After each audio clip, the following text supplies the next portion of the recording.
Greetings everyone. Let us continue with the remaining part of the chapter Air, Water and Weather.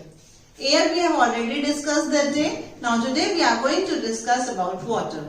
As you all know, nearly 70% of the earth is comprised of water. Water is there in the form of oceans, rivers, even in the form of glaciers and snow. Water is also present under the ground. It is even present in the air in the form of moisture. Water can be converted from one form to another by heating or cooling. So, this change of water into water vapor on heating is called evaporation, and the change of water vapor, this water vapor again into water on cooling is called condensation. I am again repeating, water when changes into water vapor on heating is called evaporation. There are some factors that affect the rate of evaporation, and these are temperature, exposed surface area, wind and moisture. When temperature is high, the rate of evaporation will be higher. Means if there is higher temperature outside, then our clothes will dry faster. Similarly, if exposed surface area is large, then evaporation will be faster. You can understand this by the example of clothes again. If you dry up clothes in a folded manner, then they will take time to dry up. But when you open the layers and dry the clothes, then the exposed surface area is more, and therefore the evaporation is also more. That is why clothes dry up faster when the surface area is more. Next is wind. Wind you already know. When wind is more, there will be more evaporation. This is so because when wind is there, the moving wind causes evaporation to be at a faster pace. And the last one is moisture. Yes, the rate of moisture present in the air also affects the rate of evaporation. If there is more moisture in the air, then there will be less evaporation. Means if it's a rainy day, then our clothes will dry up later. But if it's a windy and dry day, then the clothes will dry up faster. This is due to the presence of moisture. When air is already having moisture in it, then how it will be able to dry up the clothes? That is why our clothes take time to dry up on a rainy day instead of drying on a hot and sunny day.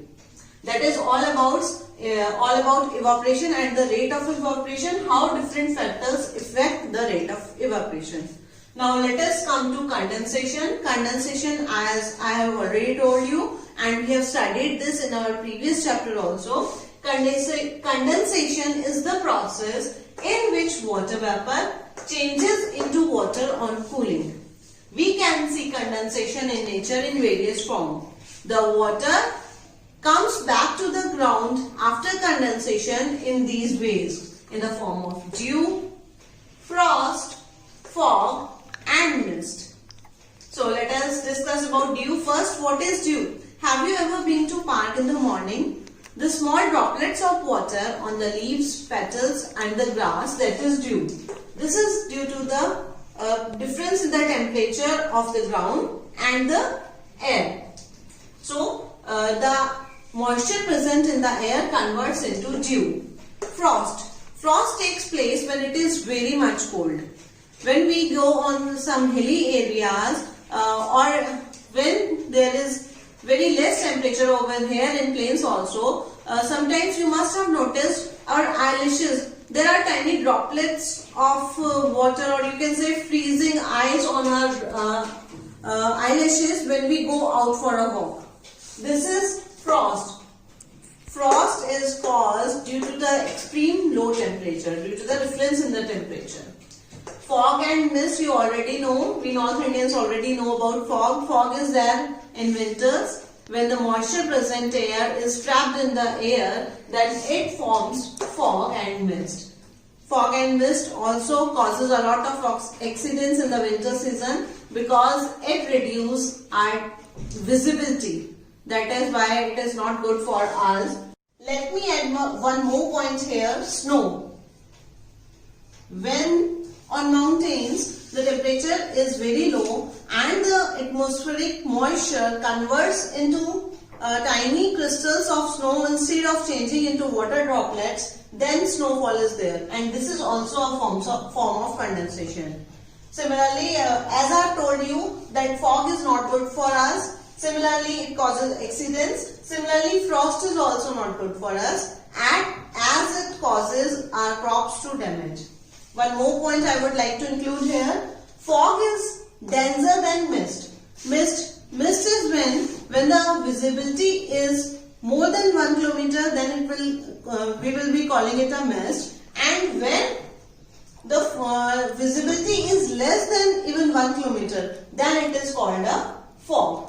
So these are all the points that I want to explain in condensation. One more new term I would like to add here, smog. Have you ever heard of smog?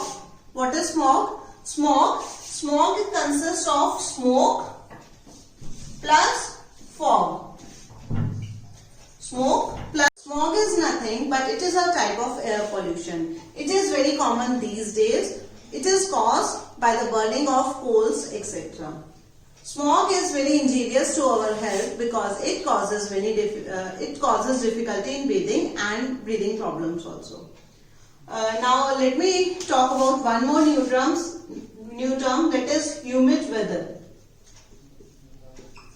Humid weather. What is humid weather? When there is a lot of moisture content present in the air, it is humid weather. Have you ever noticed that we feel very uncomfortable on a hot and humid day? Why it is so? It is so because on a humid day there is already much moisture content present in the air and our sweat doesn't evaporate. While on a hot summer day, when we switch on a fan, our sweat evaporates and thus we feel cool. That is all about humid and humid weather. Now let us discuss water cycle. Water cycle is a continuous process of water which maintains the continuous flow of water on the earth's surface and in atmosphere. It is the reason why all water is recycled and we can use it again and again. How this happens, let us see. Water of sea and ocean get evaporated by the sun. When this water evaporates, it forms tiny droplets.